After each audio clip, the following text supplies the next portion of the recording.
exciting. Thank you all for joining us today during May's installment of our Mind Your Career webinar series. My name is Natalie Orsling. I run and support our career professional development team here at U Chicago Alumni, and we're really excited to join you all today. These webinars are a point for you all and for our community to come together and talk about career growth and career opportunities, and just making sure that we're always thinking about, what's ahead of us, what opportunities we have, and how we can keep growing in our professional world. We're really excited about today's topic, gain upward momentum in your career and overcome parallel moves, which I'm sure is a hot topic and a conversation we're all having, is how do we keep growing at what we're doing and not kind of stay stagnant in a role or in a place. And I'm really excited to be joined today by Sue Groves, who is one of our amazing career coaches here, an alum of U Chicago, and has a lot to share with us today. So I'm going to hand it over to Sue. We're going to save time at the end here for questions. So if you have questions you would love to ask, please feel free to throw them in the Q&A function or in the chat, and I'll keep an eye on it and we'll get ready to go. Thanks, Natalie. I appreciate being here. Happy Wednesday to everybody who's out there. Wanted to go ahead and get started right away since we do just have this hour. So I'm here to present gaining upward momentum in your career and overcoming parallel moves. And just a little bit about, give me 1 second. There we go. A little bit about my background. Of course, I, am a University of Chicago graduate. I did my master's there, but I actually had started out an undergrad at UIC in a finance and accounting background. So I got my double major in finance and accounting, and I went to work for financial companies and was sitting there. And, after I met and married into a family that owned a restaurant, I decided I did not want to sit behind a computer for the rest of my career and just crunch numbers. And I really wanted to get into HR. And so I went on to get my master's at the University of Chicago and came out of there knowing I wanted to be in HR. Of course, I went to work for a few companies where HR was seen as a necessary evil. They brought me in to be strategic, and they would give me zero resources to actually grow their HR department, but I just put out fires all day long. So I ended up leaving corporate America and starting my own business. And so now I do career coaching. So I've made a few pivots in my career. I'll tell my story throughout here today, and I'll let you know a little bit more about it, giving you kind of ideas of how I've gained upward momentum throughout my career. But my overall approach to career coaching really is holistic. I think you bring your whole self to your career. And so I really like to work with clients to see what transferable skills they have. It took me a long time to articulate where my transferable skills came in, and I have an example of that a little bit later. But just taking a look at your overall career moves that you want to make. Just a little bit more about me. I did grow up in the Chicagoland area, and then I spent 7 years out in Denver. So I've climbed a couple of mountains. I now live across from a cow pasture in Southeast Missouri. So it is a very different lifestyle. This is my daughter and her dog. She's actually lived here before and probably will live here again. And then this is myself back in the late 1900s with my sisters. I have 6 sisters, so I did come from a large family. I do come from a large family. And then I met and married my husband a couple of years ago. He's a Southern boy, so he's down here. And I love the national parks. I love to get my junior ranger badges from the national parks. I learned so much there through those books. Love kayaking, biking, and I've actually brought up some gardening lately. I don't have a very green thumb, but if I can keep things alive for the season, I'm very proud of myself.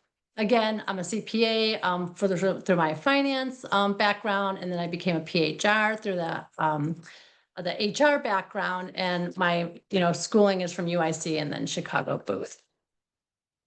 So today what I plan on going over is exploring 10 ways to overcome career stagnation, learn the top 5 ways that people achieve upward mobility, and then I want you to walk away with a 4-step process to implement this stuff immediately.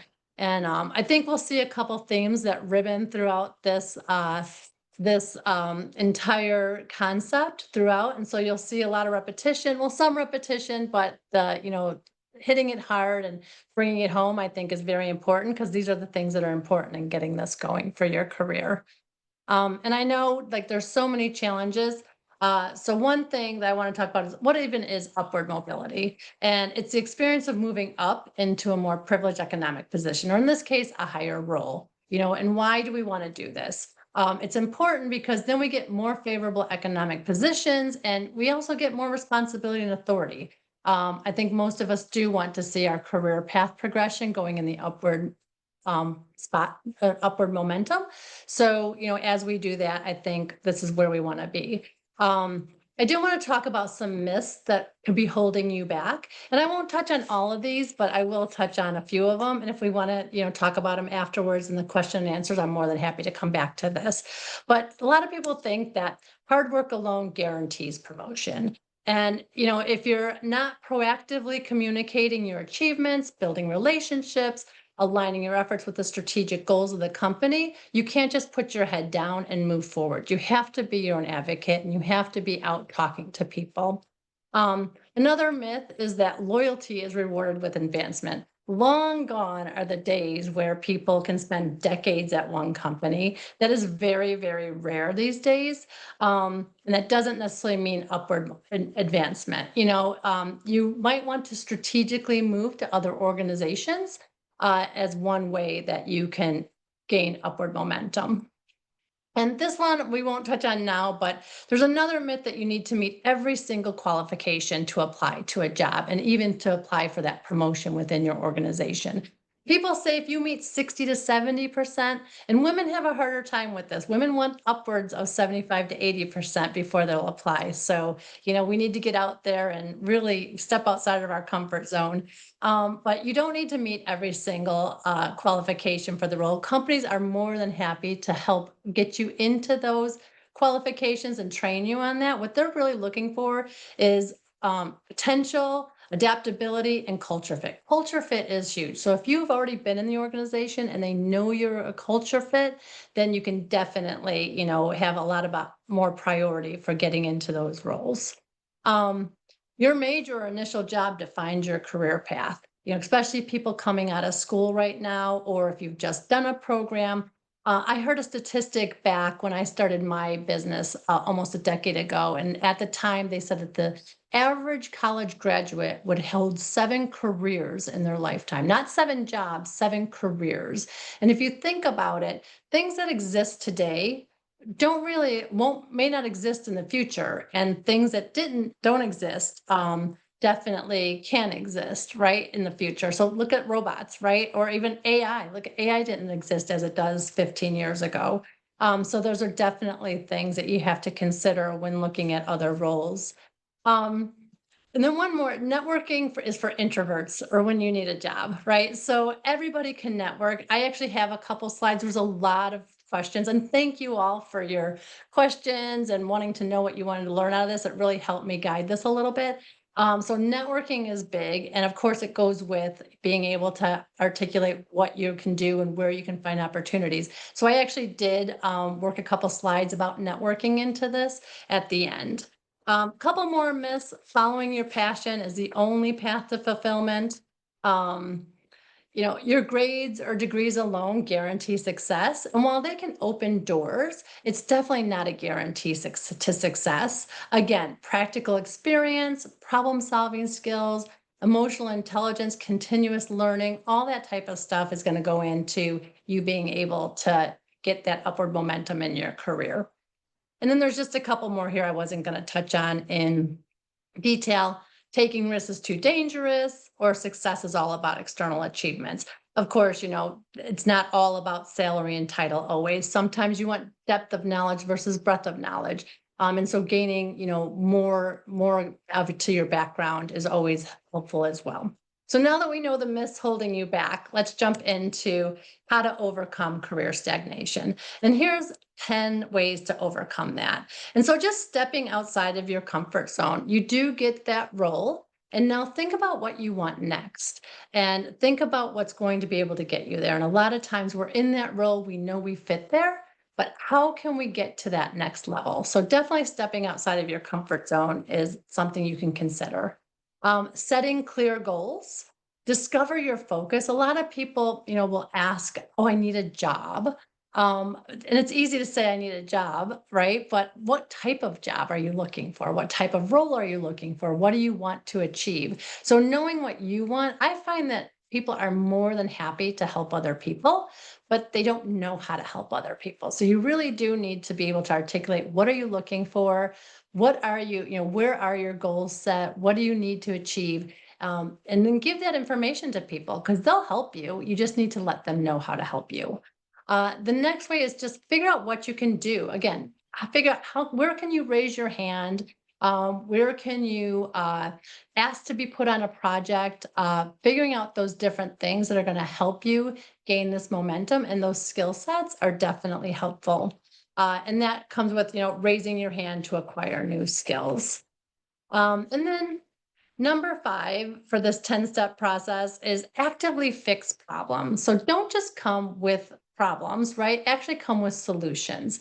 So, people are great at, having this issue that's going on or this challenge or this difficulty, but being able to figure out how do we fix this problem, that's going to set you apart and that's actually going to come in. I through my career coaching a lot, I always tell people, when you're behavioral based interviewing, one of the things that people will really forget to do is tie that bow around their answers with the knowledge that they're bringing. People know that STAR or that SAR not method and that framework for answering those behavioral based questions.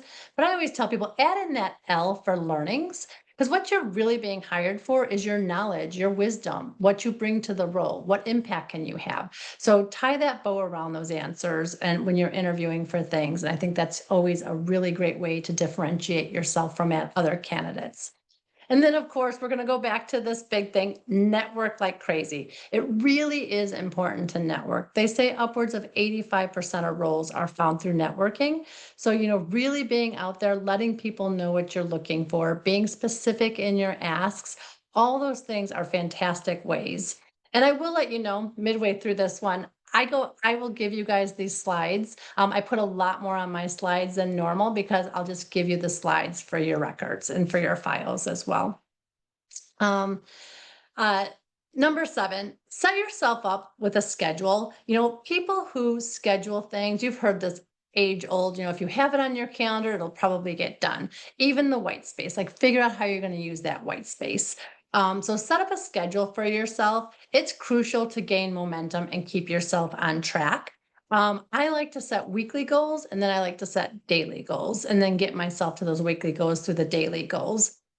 So that's always a helpful way to do it. And then acknowledge the wins. We are so hard on, I'm hard on myself. It's hard for me to see that I've accomplished so much. I'm kind of one of those check the box or make a list and cross them off, but I don't really reward myself for that stuff. Especially the hard stuff. And if it is just, buying that book that you've been wanting or, taking yourself to a movie, although movies these days are relatively like extremely expensive. Just doing something for yourself that will acknowledge that win and celebrate it for you. And then, of course, you have to believe you are worthy of it. If other people are looking at you and seeing what you're doing and they're looking for you to be good at this, then you definitely have to believe other people, they're watching and they're waiting for you to succeed. If you come into a situation with confidence, you are much more likely to succeed at it too and become victorious for it. And then number 10, make things easy for yourself. The simplest way to build momentum is to make things easy. That doesn't mean they're simple, but they're easier. So, have that acknowledgement list, that kudos folder, keep that brag sheet for yourself. Get access by networking and influencing up, and we'll touch base on that as well. And then work at companies that actually have an upward trajectory. We're going to touch base on that because that was a question for somebody. Well, what if I don't have, the ability to move up in my career? So all those things are great ways to make things easier for yourself. And of course, I want to drill down on just a couple of these. So when you're looking at, getting your focus, what can you be doing? Do your research. Research the industries, the companies, and the roles that you want to be in. Do all of that and know your strengths and weaknesses and consider your likes and dislikes. One great exercise that you can do is to just think back on the roles that you've held throughout your career so far. Think of the 5 things that you really loved about those roles, whether it was what you were doing, who you were working with, where you were working, and then think of the 5-ish, so 5-ish, 5-ish, 5-ish things you loved, 5-ish things you really want to avoid in that next role, things that you really just do not want to get back into. And, if you can look at your knowledge and your likes and dislikes and think of a Venn diagram. And if you can get that sweet spot right in the middle of that Venn diagram, of course, you will feel like you don't work a day, you will enjoy what you're doing, and you'll have that passion to gain that upward trajectory and upward momentum in your career. And then, of course, believe you are worthy of it. I had a woman I was working with, and she wanted to move industries. She was an actuary in the insurance industry and wanted to become an actuary in the healthcare industry. And we were working together. And this was, of course, after I had already kind of been able to articulate the value I brought with transferable skills industries or by moving roles. And she, I tried to talk her into it, and her self-esteem just wasn't there yet. And so she ended up taking a job 2 levels back from the one she was making, the one she had in the insurance industry. She went into the healthcare industry 2 levels back. Called me 4 months into that role, and she said, I have to tell you what's going on. And she said, they already have me doing that middle level work, and they're telling me that by the end of the year they're going to have me doing the role I would have come in parallel at. She said, but they only promote 1 level a year. And so she would be stuck at that middle level for a full year doing the work, not getting the compensation. So I do articulate, have people articulate and work with people to articulate where is that value that you're bringing over? What are those transferable skills? Because a lot of times just learning a different industry isn't going to take that learning curve of learning brand new skills will take. Um, you know, you can be able to achieve internal promotions, take on new projects with all that stuff that comes in as an internal skills as well. The next thing I want to talk about is how do we achieve this upward mobility and what are the 5 ways that we can do this? So first, you can engage in training and development programs. From that perspective, career employees who are looking at developing themselves will always be able to have that passion for furthering their careers, and you'll reflect favorably upon senior management as well if they see that you're getting that training, developing yourself. Document successes and goal achievements. Actually set goals with your manager. You can utilize that job description that you had and set these goals.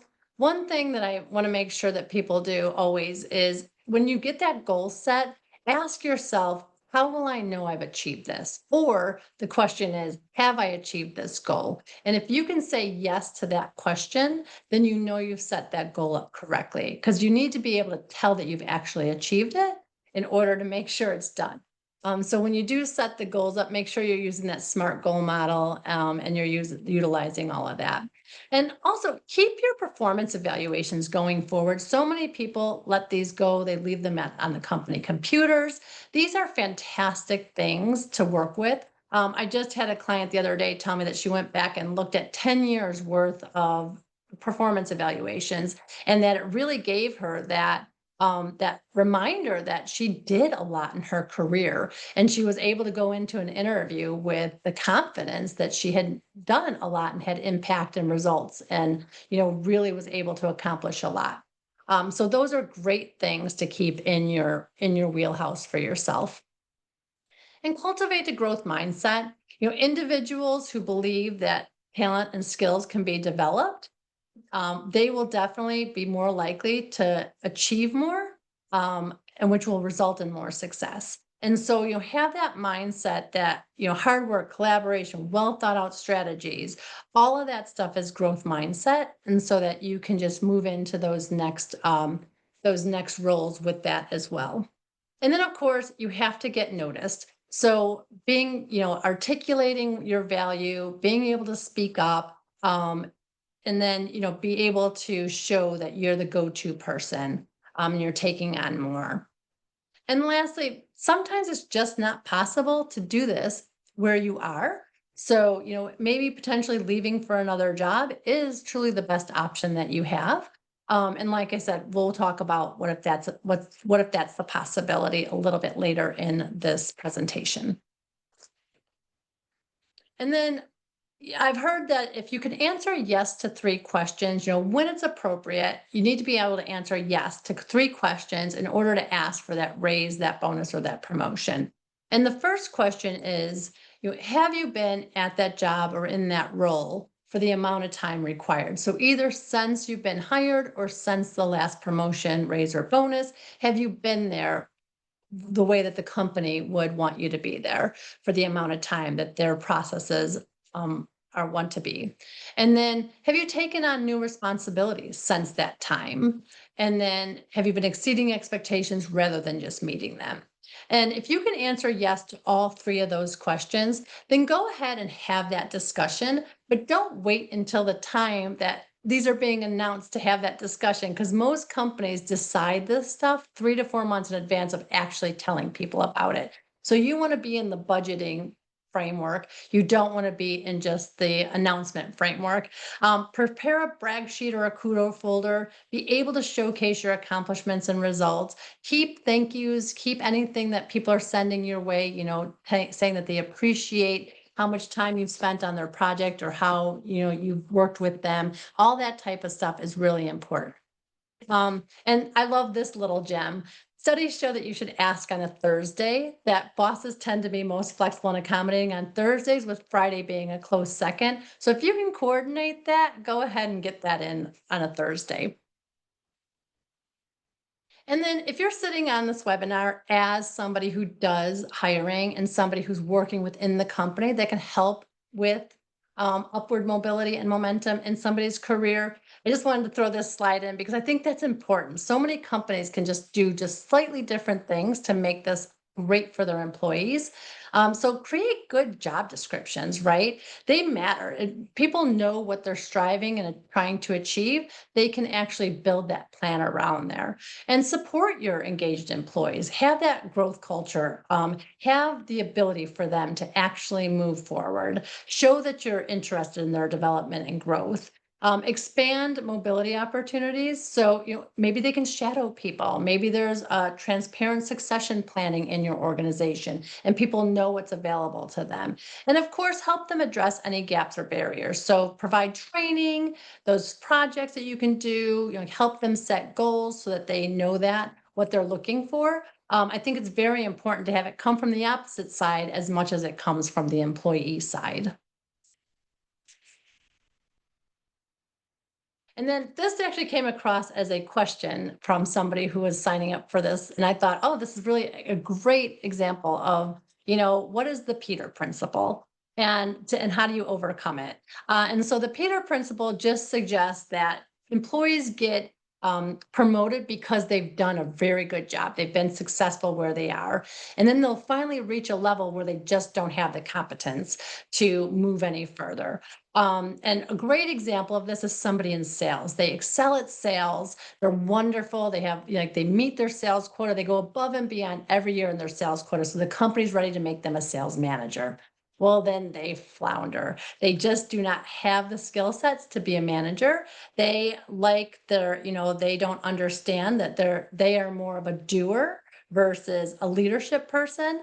They are more of a they drive the business versus develop the business. They don't have that, they just don't have the ability to do that. And what ends up happening is they'll usually take over the sales of the people underneath them just to finish it up because that's what they're used to. And so what that ultimately does is it just morale suffers and ultimately your sales will decline. So how do you overcome this? Like you can identify the skills that are needed for that next level. So again, going back to both the employee responsibility and the employer helping people do this. Like, what skills does that person need to actually help promote them? You can, as an employee, invest in your continuous learning, seek that constructive feedback. So ask people, where do you see I have the gaps to get me to that next level? And then, of course, manage up and build that influence within the organization. And maybe you don't need to step up. Maybe you don't want to step up. So even if you're offered that role, you don't necessarily have to take it. You have a choice. So you can stay where you think you're best, where your skill set best suits you as well. And then giving you 4 steps that you can take action on today for an upward career move. So again, identify your professional core values. So you're looking at these, discover your focus, know what you're seeking, what values do you want in that role or that company that you're going for, what's important to you. And then interview yourself. So ask yourself those questions like, what's the most important to me? What do I want to avoid? What are my top 3 things that I really want in my next workplace? It might be upward mobility, the option for that, learning opportunities. I want to work with a great team. I want to work with a great brand. I want an established corporate atmosphere, or maybe I just want, something that's more of a startup. I like that environment. But what's actually just as important as what are your deal breakers? Maybe you have to pick up your kids by 4 p.m. every day and you have to work remote and they're just not going to allow you to, or you have to be out of there to be able to do that. Just make sure you also know your deal breakers. Um, just a bonus exercise could be to create your own job description. So, have the mindset when you're looking at job descriptions, not to take a look at it and say, I want to apply for this job or I don't want to apply for this job, but actually take a look at that job description and say, okay, I'm really good at these 3 bullets and I actually enjoy these other 2 bullets. And start to pull those bullets out and create a job description and then work with AI to say, what jobs and roles are available for someone with these skill sets and these passions, and drop those bullet points into there and let AI work with you on that too. I'd be remiss if I didn't bring AI into this in today's world. So we do have a few slides on AI prompts for you as well. And then, of course, be interviewer at interviews. Know the questions you want to ask. You should be asking about, culture and why do people like working there and what potential is available. What growth do they have? Start to find out if they have a work-life balance. Are they oriented? I've worked with quite a few people who want work-life balance, and companies have asked them to interview on Saturdays or Sundays. And I'll just remind them gently that if they're interviewing you on a Saturday or Sunday, it is probably likely that that's their work-life balance. They probably work on Saturdays and Sundays. So if you don't want to work at a company that works 7 days a week, make sure you're not taking interviews for Saturdays or Sundays. And then the last thing here is that it can be actionable right away. Have a board of advisors. Talk to people that know you, that you trust, that will give you feedback, that will let you know if you're making a good decision or not. So just make sure that you have a board of advisors that you trust and that you can talk to about all of this. I want to go back to just knowing your value, right? I'll bring you back to my career transition for a second. So when I was moving from finance and accounting into HR, I really was not able to articulate my true value. But through the course of working with people and working in organizations, I actually ended up moving director of HR or director of accounting to director of HR, from one organization to another. So I didn't have to take a step back in my career, but I also probably could have gotten more money and a little bit even better role, if I were able to articulate my value at that time. And that's really what I like to work with people on now is let's get those transferable skills. Let's help you articulate your value. As an HR person, or as a finance person, I really was able to bring in all those finance skills, right? The everything that I could bring in from there. So, being able to articulate your value for that is one thing that I work with people on quite often. And I think, like I said, again, you bring your whole self to your roles, they will extrapolate those transferable skills out of you. So you may as well showcase them right from the beginning. And then position yourself as a high value contributor. Highlight your measurable achievements. Where can you improve processes, drive results, become indispensable, be that go to person that people come to for questions and answers for things like that. Strengthen your relationships and influence. Of course, again, we're getting back on that networking, right? So, networking is so important and influencing up here. Gain visibility, find a mentor. A couple things that you can do here, like influencing up is important. And I did a speech on influencing up or a presentation on influencing up back in, I think, 2022. So, you're more than welcome to watch that one as well. What you're going for with influencing up is just creating that connection and exposure above your boss so that in case that boss goes away, you're not scrambling to get people to be connected to and exposed to, and they know your value already. I always say a good manager will help you do this. A not so good manager will make it a little bit more difficult, but there's ways around that. One great way that I've learned is to ask for a mentor or a senior advisor within the organization. Another way you can do it is ask your boss. Just say, if you're on a plane or in a meeting and I'm in crisis, who would you want me to go to for an answer? And that way it makes them feel like it was their idea and that they're just sharing information with you that will help you move past any crisis when they're not available. One other thing is just advocate for your own advancement. Again, you have to be your own advocate. You have to showcase what you've done. You have to, be able to articulate the influence you've had and the strategic moves that you've made. And lastly, um, I'm sorry, this is not lastly, continuously upskill, have lifelong learning mindset, constantly be getting more and more knowledge under your belt as you move up the corporate ladder or up the ladder in your career anyway. And then of course, master your brand and visibility. So there's ways to be active. If you're on multiple platforms, try to have a consistent picture up, a consistent message going, so that you're doing that. Speak at conferences or events, connect with people that you've met at conferences or events, write articles or blogs, whatever you can do to get that value out there. Into the world so people can see it. And then of course, I get the question, well, what if I'm working remotely? How do I make this happen? So you can have upward momentum in a career if you're working remotely, but you have to do it a little bit strategically, right? You want to remain visible. So we lose so many nonverbals. We lose that ability to create that connection with people when we're working remotely. So from that perspective, have your camera on, speak up when you can, and make sure you're showcasing your wins. So from that, you can always have that visibility and you want to become unforgettable. Build those relationships and influence. Again, that common theme here that you want to network, you want to have that influence.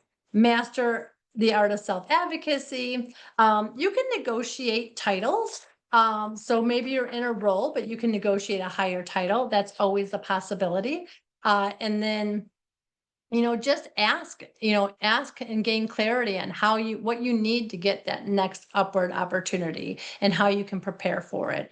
And again, have those performance reviews, set those goals so that you can showcase that you've achieved them and then keep those going forward. Develop your personal brand, that whole social networking thing and networking in general. From that, attending online conferences like this, maybe connecting to people, the speaker, you are more than welcome to link in with me. Please note that you came to this event, and I would love to link in with you. And then leverage skill building for promotions, right? Earn those certifications. Raise your hand for those projects that are going to gain you those upskillings that you need. And then, another question that came across is like, what if I'm in an organization that just doesn't have, it's very flat organization. There's not a lot of upward movement around. So sometimes you can just focus on maybe there's job rotations and maybe it's not giving you upward mobility in title or pay, but you have depth and breadth of learning. Maybe there's some cross-functional collaboration that you can do. So all these are great ideas when you're looking at that. Again, develop your skills and expertise, become a subject matter expert on things, and have people come to you, be that go to person. And then again, that building your personal brand and network is important.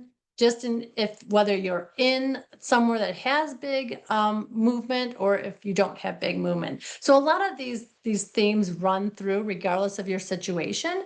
They're all very similar. And of course, sometimes you just have to consider external options. Maybe you just need to move on. Maybe you stay but start a side hustle and do some consulting in addition to. So from all of that, and of course, have that conversation, that open, frank, candid conversation. Understand why there's no upward movement. And of course, if you love the company and if you love working there, you love the culture, communicate what your aspirations are. Because sometimes they can find that movement that you're looking for, because culture fit is 100%, well, not 100%, maybe 85% of what people are looking for in employees. And it's so much easier to just try and find that right fit for somebody who already fits in your organization. Interviewing and replacing people is expensive and time consuming. So a lot of companies would rather just make you happy and find ways to help you make yourself happy than it is to replace you altogether if there was a solution there already.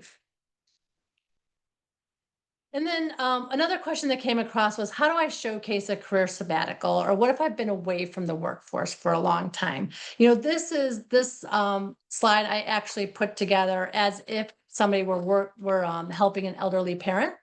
And so, these are just different skills that you'd be able to showcase on your resume in case you had this career sabbatical or for, personal reasons. And there's ways to show this on your resume that you can do. It doesn't mean you have to take a step back or not get back into your career where you were, or not even maybe move up. You've been doing a lot during that time frame. So how do you articulate that and how do you get that on there? And of course, I said, we had to talk at least about AI and career empowerment.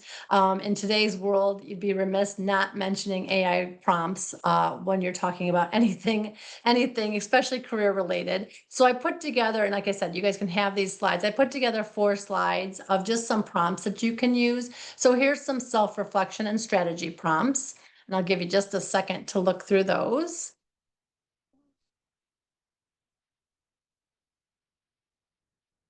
Again, that helped me identify transferable skills that will position me for leadership roles. And you may already have a lot of them. Overcoming stagnation, right? How do I position myself for roles that offer upward movement instead of lateral transitions? Leadership and influence.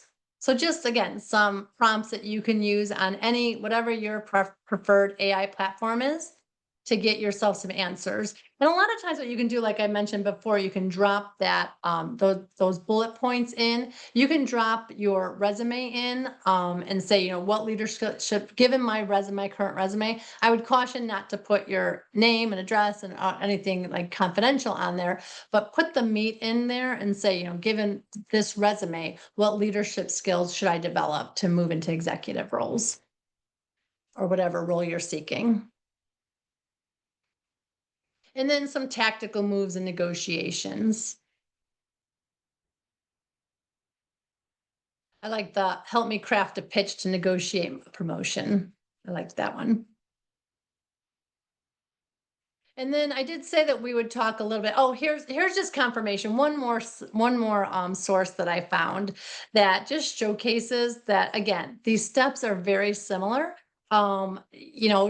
Dream big, know what your goals are, know what you want, know how to get that stuff done. And then building relationships, networking again is still ribbon through this. Get feedback, right? So ask people for feedback, ask people for where they see the gaps, where they see your strengths, and demand excellence, set high standards for yourself. Take those bold moves, but have calculated and intelligent risks. And I like this one. Act like an owner. Take charge of your journey. Make sure you can't do anything unless you're doing it. So, and the only person that can tell you no is you until somebody tells you no. I always tell people that, when you're negotiating a salary, one woman I talked to said, every single person that asked us for a little bit more money received more money. They may not have received what they asked for, but they received something. But the people who never asked didn't get another dime. And so it's worth at least asking and taking charge of that. And then know how to have fun. Again, celebrate your successes, give yourself that accomplishment, showcase that you've been able to have a win. And then just some keys to networking. I said that we would just touch base on this just because it is ribbon throughout this. And so we can touch base on some of these things. Again, I did that presentation June of last year, so you're more than welcome to go back and look at it. But relationship is, or networking is relationship building. I think a lot of people have the mindset that, oh my gosh, I have to go network. I have to go beg somebody for something, or I have to call in a huge favor. And relationship building is just, maintaining those relationships that you should maintain throughout your professional career anyway. So, and it does take time. It definitely does take time. You should be doing this. You should be reaching out to people and even just, congratulating them on a work anniversary on LinkedIn, or wishing them a happy birthday on LinkedIn, or, something that's even sending them an article that made you think of them. All of that is better. If you do that just once a year, is better than letting years pass before you reach out to somebody. So even those little things matter. And then, of course, I define networking as getting people to know, like, and trust you so they want to refer or recruit you. And then just how do you do this in the digital world? So I wanted to put this in. Obviously, it's a lot harder, especially with remote roles, hybrid roles. Everybody's so busy on media anyway. So here's a handful of ways that you can just really focus in on how to make this, how to make it work for you. So know your values, know your focus that you want, and then optimize that digital presence. Again, that consistency is key.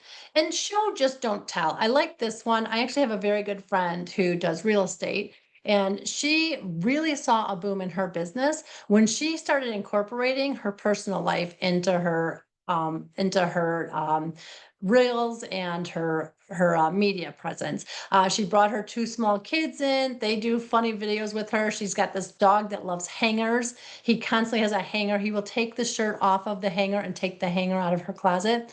And so just people getting to know her that way has really made her a consistent presence on social media, and people really have engaged with her a lot more. So, be out there, give yourself a little bit of a personality. You don't have to be 100% professional to be doing this. And of course, like, get that authentic engagement and value provided, so that you are actually offering help to other people. You don't have to be 100%, but people, definitely, I always say assume reciprocity. So ask people in a way that if they were to ask you, you would not mind helping them. And I think that's very important with this as well, is that you can, engage people authentically and do it the way that you feel good about it as well. And then choose your platforms and follow up and nurture relationships. Of course, you'd love to get to those offline relationships where you actually know people a lot better and you don't worry about, like, picking up the phone and calling them. I always say that first phone call, the phone weighs 800 pounds. But after you've done it a few times, definitely it becomes a lot easier.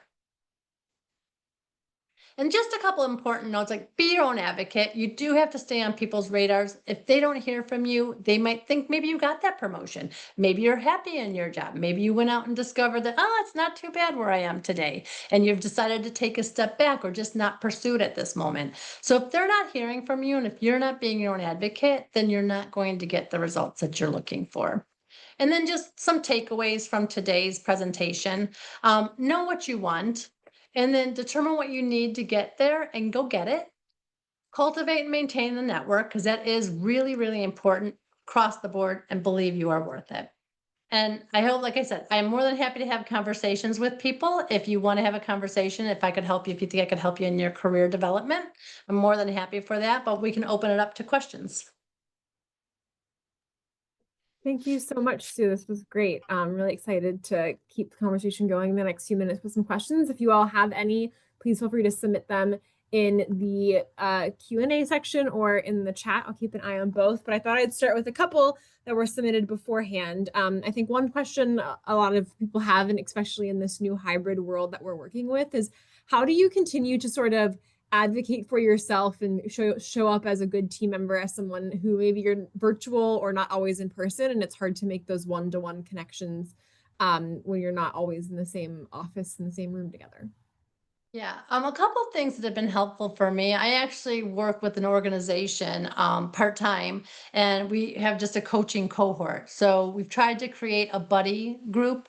That was not as successful as I would hoped it had been, but I went on to create a one on one connection with somebody that I meet with. And then our manager is also very, very good at, we do monthly check-in calls with the group, and then she'll take the last 15 minutes and break us out into breakout groups where we get to meet new people each time as well. And then what I try to do is link in with those people and then follow up with a note to them and just try and connect with them on a different level at least one other time. So you have to put in the work, you have to put in the effort, but it definitely is possible in this hybrid world. Amazing.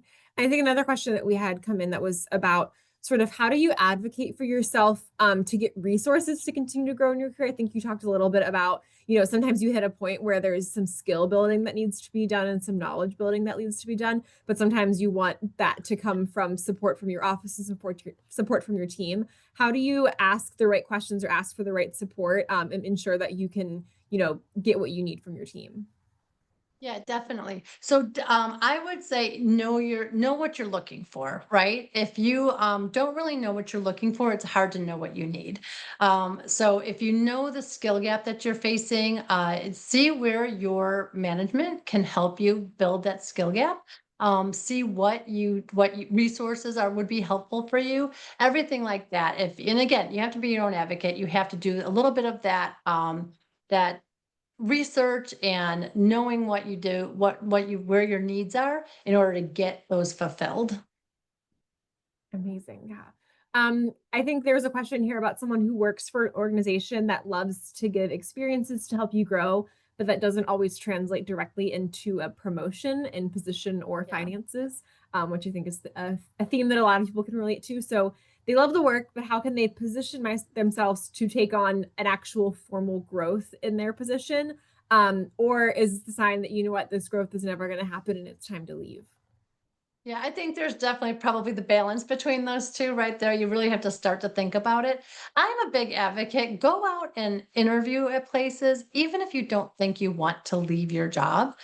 Just see what else is out there in the world because you might think, oh man, I love it. Just shifts your perspective. You're like, I love where I am now today, right? Mhm. Or you might think, oh, I've spent way too long here. My value is much greater than they are valuing me and I can move and make a huge jump.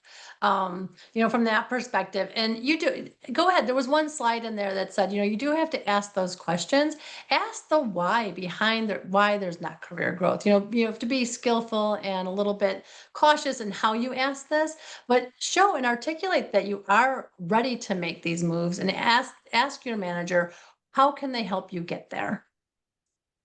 Amazing. Yeah, that's a great answer. I think there's another question here about kind of defining what you mean by culture fit. How do you know that you are the right culture fit for a place or the culture's the right fit for you also? Yeah.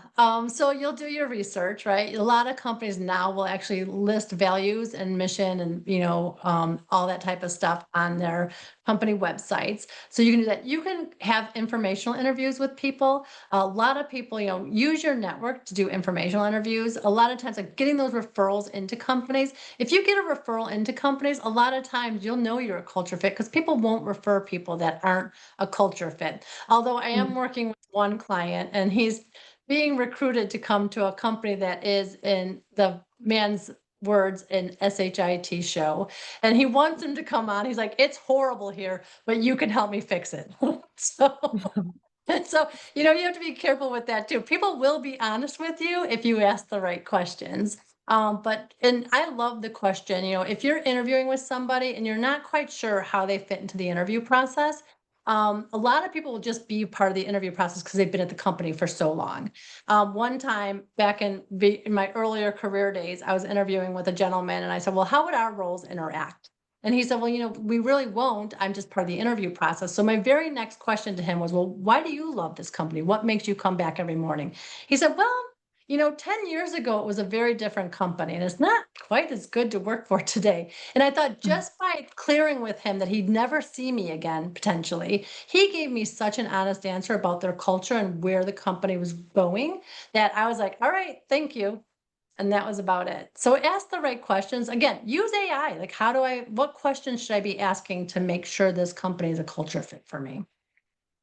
That's amazing. Another question in the chat that we got was what is your advice for people who are maybe making career pivots in two totally different industries? So the example was someone who's moving from financial services to a more arts and media creative position. They have a lot of experience in that field and a lot of working in the back offices, but taking on like client facing role and kind of using their creative skills a little bit feels like it's a big pivot.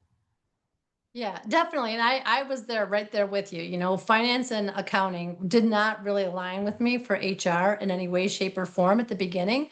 But in hindsight, I was able to articulate that I had budgeting and forecasting and payroll, and all those different skill sets that your quote unquote normal HR person didn't bring to the table. And so if you can showcase how you can articulate and showcase and articulate the skills that you have that are transferable, then definitely you can align yourself with, I think, any role. We have all these transferable skills within us. And even it doesn't even have to be, people will say, if I'm interviewing, do I have to use professional examples? The answer is no. If you're volunteering somewhere, if you're a coach for a team, if you've done if you're the committee chair for a board you sit on, all those stories that bring in the skills that you can use are fair game. Amazing. That's great. Another question we have here is you can mention, it's kind of atypical now to stay at one company for very long. People move around to make that move, sort of Yeah. you move out to move up. And someone asked about, is hopping still frowned upon? What is your perspective on the number of years that someone should stay someplace before they move on to another role? Is there sort of a stigma still around someone who maybe does short stints at a lot of places? Yeah, and I think from my perspective, strategic job hopping is not bad. It's not frowned upon like it was years ago. There's not loyalty from the companies as much anymore. It's very rare to see people who've been decades with a company. And from that perspective, I think if you're strategic about it, of course, it takes, like I said, it takes a lot of time and effort and money to interview and place somebody and then onboard them. So I think most companies do want to see at least an 18 to 36 month um growth potential before they either promote you or you move on. But that type of potential or that type of timing is, I think, normal in today's world. Amazing. Another question here about sort of how do you network in an area that's sort of, they said network dry. So how do they network in an area that maybe it doesn't feel as inherently easy to build those networks and easy to build that community? I will say, Craig, I'm reading your chat. I'd love to talk. I'd love to talk to see if maybe we can find you networking here with the Chicago community. I'd love to talk about events. But Sue, do you have any advice about how someone can sort of start up a networking if that environment doesn't already exist for them? Yeah, and I'm going to push back and say you have a network. 250 people on average. You have, family members and friends and acquaintances, and you are sitting next to people at events that you go to. Anybody you're talking to, they potentially know 250 people. I've had people tell me their hairdresser has introduced them to people, their tailor has introduced them to people. I had dinner one night with a gentleman who grew my business by 4.5 clients, and I never saw the man again.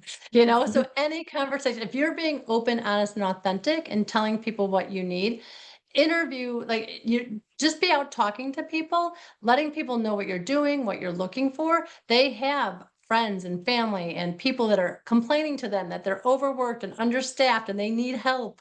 So if you're telling people someone's going to be able to, connect you with somebody, get out and volunteer, join associations, join, UFC events. There's constantly UFC events going on. All those are great things to do. I know I was on the women's network, so we have brunches and breakfast throughout the year. So there's always things going on. Yeah, that's great. Thank you for the plug, Sue. We'll send you all Yeah, some you're events. We welcome. have some great programs happening through the rest of the month of June. Mhm. Some great stuff happening with our Young Professional series. So excited to have you all a part of it. I think one last question here for you before we wrap up, that Roxanne kind of points to, and I know it came through in a lot of our questions that people submitted beforehand, which is sometimes in this career projection and building momentum, you there's a factor of ageism, right? Which is that I think as the sort of roles narrow and as you get higher in leadership, there's a level of ageism, or sort of like, how do I translate a lot of years of experience to still wanting to grow and Yeah. move into something else? What is your advice for people who are hitting that sort of like, they feel as though, or they're getting the experience that maybe their age is playing a factor as to why they can't keep growing? Yeah, and the reality is there's not as many jobs as you get higher and higher on the corporate ladders or on any ladder, right? On any career trajectory ladder. Those jobs tend to thin out at that level. One thing I would suggest is making your material less age related. So I wouldn't go back in detail on your resume more than 10, maybe 15 years if appropriate. Everything else should be generically shown as other relevant experience on your resume without dates with it, right? You can show companies and titles and then just not date that. You can remove your date of graduation if it's been more than 10 years from your resume as well. And you can remove some of that from your LinkedIn profile. Is ageism real? Unfortunately, it probably is. Do you want to work for a company that exhibits ageism? Probably not. Are there a lot of companies out there that don't? Yes. So, definitely. And I'm a big believer that, because of the economy today, we've got 5 generations out there. So people who are in kind of that ageism group, they're highly sought after as managers to bridge that communication gap that is out there between the young ones coming in and the old people on their way out, right? And so from that perspective, there's definitely a need for people with the years of experience. And I also believe that years ago, companies kind of went through this, and I shouldn't say too many years ago, maybe like within the last 5 to 8 years, companies had gone through this cycle of, we're going to get rid of people who've been around that we're paying more for younger kids that we can pay a little bit less. Well, what they realized was they also got rid of the experience and the wisdom. And so now they're backfilling that again. I believe that I see that happening. I believe that that's definitely for real. And I would love to have, I'm available to have conversations with people. If somebody wants to reach out, you can link in with me and reach out. And I'd be more than happy to have an initial conversation to see if there's ways that I can help you in your career growth. Amazing. Well, thank you so much, Yeah. Sue. Thank you everyone for your questions and for your Yeah. comments throughout the whole session. This was amazing. I'm really excited that Thanks we got for to talk inviting me. about I this appreciate topic. it. We are going to continue our programming in the month of June with a series we call the Young Professional Series, which is aimed at engaging our most recent graduates in their career growth, but it's open to everyone. So if it sounds of interest to you, you are more than welcome. I'm going to put a link in the chat here for you all. And there will be a survey that pops up at the end of it, just asking you about more topics that we could think of and more things that you guys are interested in. We always love to know what topics are most relevant and what ideas are most pertinent to our conversations here. So please fill it out and let us know. Thank you all for joining us, and we will see you again soon. Thanks, Natalie.